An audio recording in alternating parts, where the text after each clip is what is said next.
Shalom Bapak Ibu Saudara yang terkasih dimanapun Anda berada. Selamat pagi. Ucap syukur atas segala kebaikan kemurahan Tuhan yang selalu melingkupi setiap hidup kita. Untuk itu, mari Bapak Ibu Saudara, sebelum kita mengawali aktivitas kita pada pagi hari ini, terlebih kita datang untuk memuji, menyembah, dan memuliakan nama-Nya. Dan biarlah melalui penyembahan yang kita naikkan dapat menyenangkan hati Tuhan. Haleluya.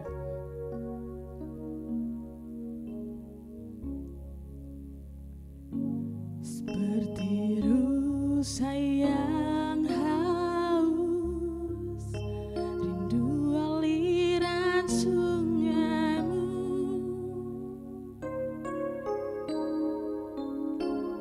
Hatiku tak tahan menunggu-Mu.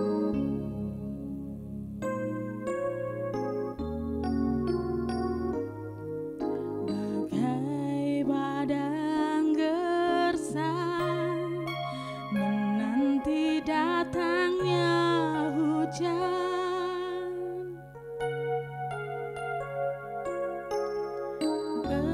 begitupun jiwaku, Tuhan. Kita ulang dari awal.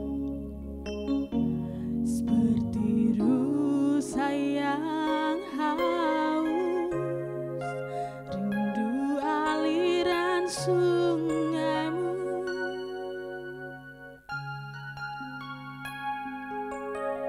Hatiku tak tahan menunggu-Mu.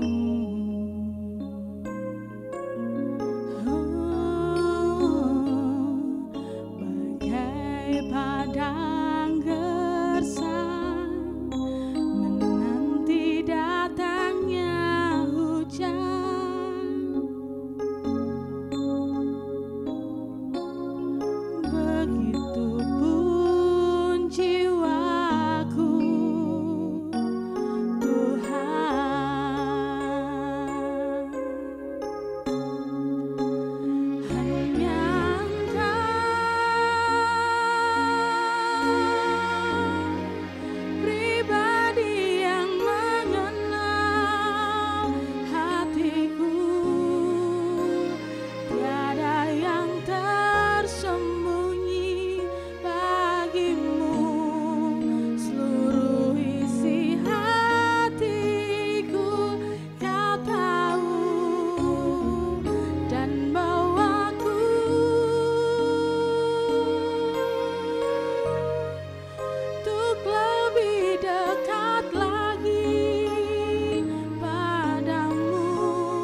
kasih Tuhan.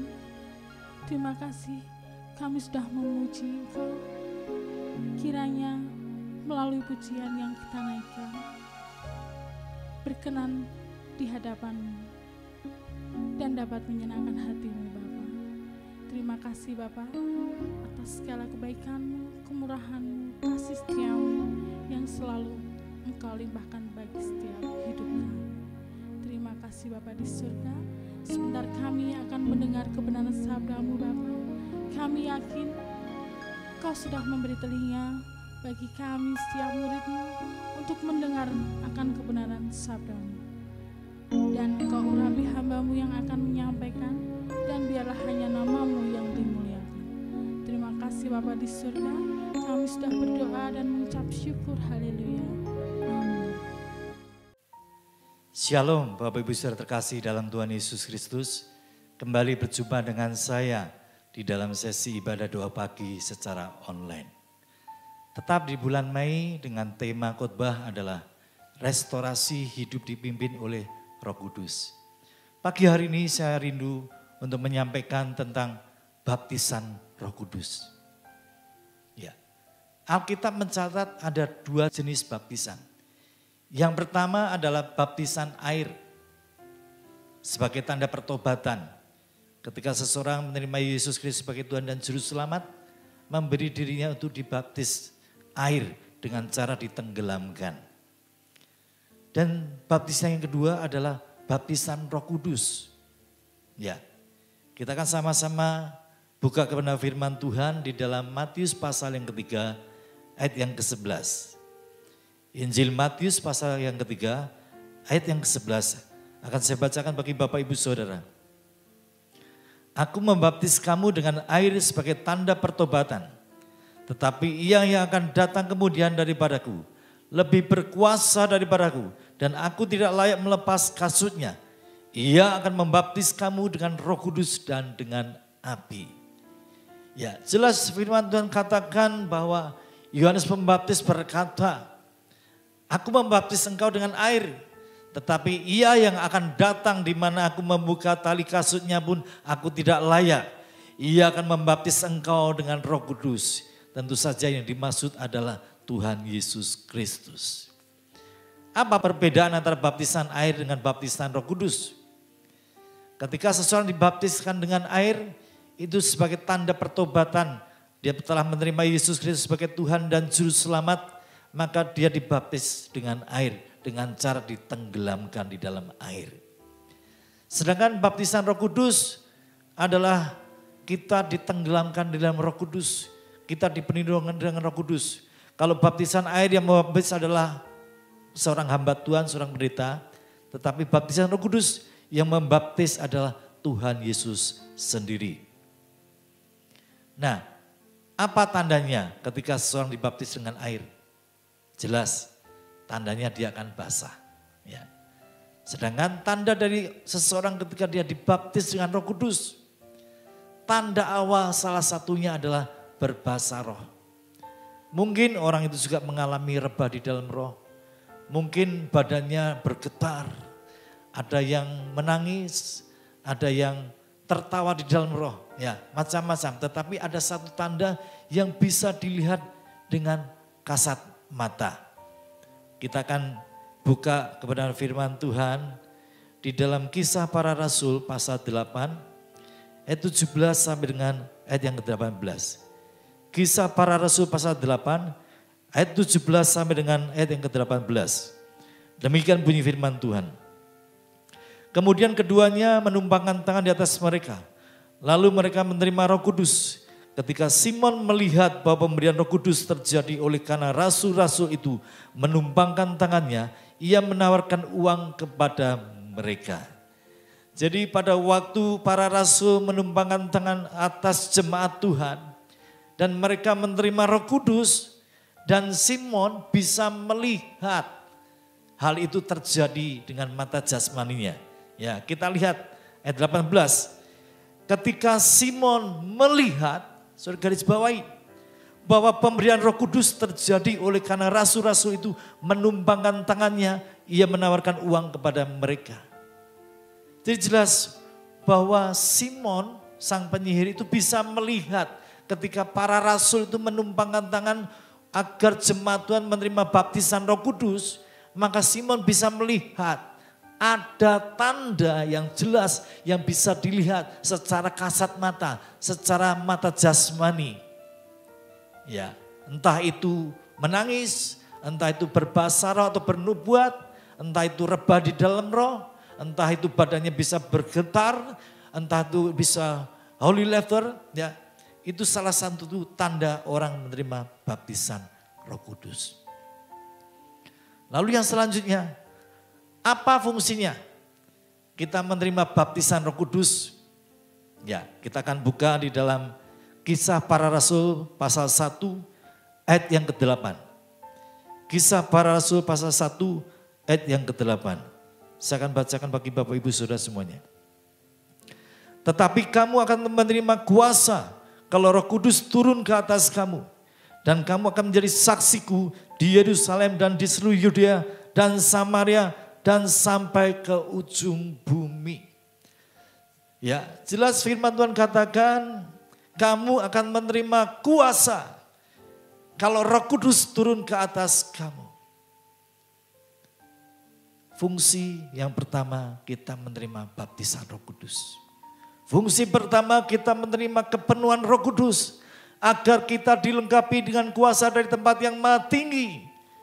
Sehingga ketika Injil diberitakan kita menjadi saksi Kristus. Di situ kuasa Allah didemonstrasikan, kuasa Allah dinyatakan. Fungsi daripada agar kita dipenuhi dengan Roh Kudus, kita menyatakan kuasa Tuhan. Kita mendemonstrasikan kuasa Tuhan agar dunia percaya bahwa Tuhan Yesus, Allah yang kita sembah, Allah yang maha kuasa, Allah yang sanggup melakukan segala perkara. Bahkan kalau kita melihat, ya, di dalam, mari kita buka Matius pasal 16, ayat yang ke-18. Matius pasal 16, ayat yang ke-18. Akan saya bacakan bagi Bapak Ibu Saudara. Dan aku pun berkata kepadamu, engkau adalah Petrus, dan di atas batu karang ini aku akan mendirikan jemaatku, dan alam maut tidak akan menguasainya. Nah, saudara perhatikan baik-baik ayat ini. Di sini Tuhan mengatakan sebuah konsep gereja yang akan dibangun oleh Tuhan Yesus. Dikatakan oleh firman Tuhan, Tuhan Yesus berkata kepada Petrus, engkau adalah Petrus, dan di atas batu karang ini aku akan mendirikan jemaatku dan alam maut tidak akan menguasainya. Di sini muncul kata pertama kali konsep gereja, jemaat Tuhan, eklesia. Ya. Bahwa Tuhan berkata di atas batu karang ini. Batu karang ini di dalam bahasa aslinya adalah Petra. Di atas Petra ini, ya, kalau sudah pernah pergi ke Petra di Holy Land, di Yordan tepatnya, di sana kita bisa melihat yang dimaksud dengan batu karang bukan seperti bayangan gambaran kita, batu karang sebesar 1 meter atau 2 meter, ya. Tetapi batu di sini yang disebut Petra, ini adalah gunung batu yang betul-betul kuat dan dahsyat. Tingginya bisa mencapai 25 meter sampai 30 meter. Ya. Firman Tuhan katakan di atas batu karang, di atas Petra, Tuhan akan mendirikan gerejanya, jemaatnya, di mana alam maut tidak berkuasa. Dikatakan dalam teks bahasa Inggris, ya, versi King James, ya, I will build my church upon this rock, and the gate of hell shall not prevail against it. Tuhan mendirikan gerejanya di atas Petra, gunung batu yang sangat kuat, di mana kerajaan neraka tidak akan berkuasa menghadapinya. Itulah yang Tuhan inginkan. Saya mengucap syukur kepada Tuhan Yesus atas kemurahannya, atas kasih karunia-Nya. Tuhan izinkan memakai kami hamba-hamba Tuhan di GKI Pondok Daud untuk mendoakan orang-orang kerasukan, untuk mendoakan orang kelepasan, orang yang diguna-guna, orang yang ditumbalkan, ditenung, disandet. Kami doakan dan mendapatkan kelepasan, mendapatkan kemenangan, mendapatkan kesembuhan. Orang-orang yang mempelajari ilmu naga, ilmu harimau, ilmu kebal, semuanya dibebaskan di dalam nama Tuhan Yesus Kristus. Dan firman Tuhan di sini digenapi. Kerajaan neraka, alam maut, Hades tidak akan berkuasa menghadapi kita orang-orang percaya. Karena apa? Karena kita dilengkapi dengan kuasa Roh Kudus dari tempat yang maha tinggi. Saya yakin dan percaya ketika seseorang dibaptis dengan Roh Kudus, dia dipenuhi dengan Roh Kudus bahkan lebih lagi melimpah meluap. Orang itu akan menerima kuasa yang sangat luar biasa. Dan sesuai dengan apa yang Tuhan konsepkan tentang gereja Tuhan. Ya, kata gereja muncul pertama kali di dalam ayat ini. Di atas Petra, gunung batu, aku akan mendirikan gerejaku di mana kerajaan neraka, Hades tidak akan bisa bertahan menghadapi kita sebagai orang-orang percaya. Oleh sebab itu, kalau hari-hari ini ada berapa banyak di antara umat Tuhan yang sedang mendengarkan khotbah saya tentang baptisan Roh Kudus. Mungkin kau tidak pernah dengar istilah baptisan Roh Kudus. Ya, engkau tidak pernah mengalami apa itu baptisan Roh Kudus. Saya percaya ketika kau datang di hadapan Tuhan dengan hati yang haus dan lapar akan Tuhan. Ya, bukan manusia yang membaptis engkau dengan Roh Kudus, tetapi Tuhan Yesus sendiri yang akan membaptis engkau dengan Roh Kudus. Dan percayalah, ketika kau meminta dengan iman, dengan hati yang sungguh-sungguh, dengan hati yang haus dan lapar, datang di hadapannya dan minum dari sungai kehidupan Tuhan. Maka saya kena percaya, engkau akan dibaptis dengan Roh Kudus. Bahkan engkau akan dipenuhi, melimpah, bahkan meluap. Dan engkau akan menerima kuasa yang dahsyat. Ayat yang terakhir, saya akan bukakan di dalam kitab Lukas pasal 11, ayat 11 sampai dengan ayat yang 13. Lukas pasal 11, ayat 11 sampai dengan ayat yang ke-13. Akan saya bacakan bagi Bapak Ibu Saudara. Bapa manakah di antara kamu jika anaknya minta ikan daripadanya akan memberikan ular kepada anaknya itu ganti ikan. Atau jika ia minta telur dan memberikan kepadanya kalajengking. Jadi jika kamu yang jahat tahu memberi pemberian yang baik kepada anak-anakmu, apalagi Bapamu yang di surga, Ia akan memberikan Roh Kudus kepada mereka yang meminta kepadanya. Ya, sungguh ayat yang sangat luar biasa. Ya, dikatakan, Bapa mana di antara kamu sebagai orang-orang berdosa, apabila anakmu meminta roti, engkau memberikan ular beracun? Ketika dia anak-anak meminta daging, engkau akan memberikan kalajengking? Jelas tidak mungkin. Kalau kita sebagai orang tua, manusia yang berdosa, sebagai seorang ayah, tahu memberikan pemberian terbaik bagi anak-anak kita. Anak kita minta roti, tidak mungkin kita berikan ular beracun. Anak kita minta daging, tidak mungkin kita berikan kalajengking. Bahkan kita akan berikan roti yang terbaik, daging yang terbaik. Kalau kita sebagai ayah di muka bumi ini, adalah notabene juga orang-orang yang berdosa. Kita tahu pemberian yang terbaik bagi anak-anak kita. Maka dikatakan oleh firman Tuhan, apalagi Bapamu yang ada di surga. Ya. Ia akan memberikan Roh Kudus kepada mereka yang meminta kepadanya. Jadi jangan pernah berpikir kalau kita mintanya Roh Kudus, maka Tuhan akan berikan roh jahat. Kita minta Roh Kudus, Tuhan akan berikan kuasa gelap dalam hidupmu. Ya. Tidak pernah, karena janji firman Tuhan berkata, ya, apalagi Bapamu di surga, Ia akan memberikan Roh Kudus kepada mereka yang meminta kepadanya. Saya kira percaya tidak ada satupun ya orang yang meminta Roh Kudus diberikan roh setan atau roh jahat. Ya. Karena ada janji firman Tuhan. Dan ini pasti akan digenapi. Oleh sebab itu kalau hari-hari ini engkau belum pernah merasakan zaman Roh Kudus. Engkau merasa belum pernah menerima baptisan Roh Kudus. Saudara tidak perlu melalui hamba Tuhan. Saudara bisa minta langsung kepada Tuhan Yesus. Berdoa dengan sungguh-sungguh. Datang di hadapan hadirat dengan sungguh, dengan segenap hati. Maka engkau akan menerima kepenuhan Roh Kudus. Dan engkau akan menerima kuasa yang dahsyat. Saya rindu bahwa firman Tuhan pada pagi hari ini boleh memberkati kita semua. Sehingga sepanjang hari ini hidup kita ada di dalam pimpinan Roh Kudus. Dan kita disertai dengan kuasa dari tempat yang mati. Dan semua segala aktivitas kita akan diberkati oleh Tuhan. Dan dibuat Tuhan menjadi berhasil. Amin. Tuhan Yesus memberkati. Selamat pagi.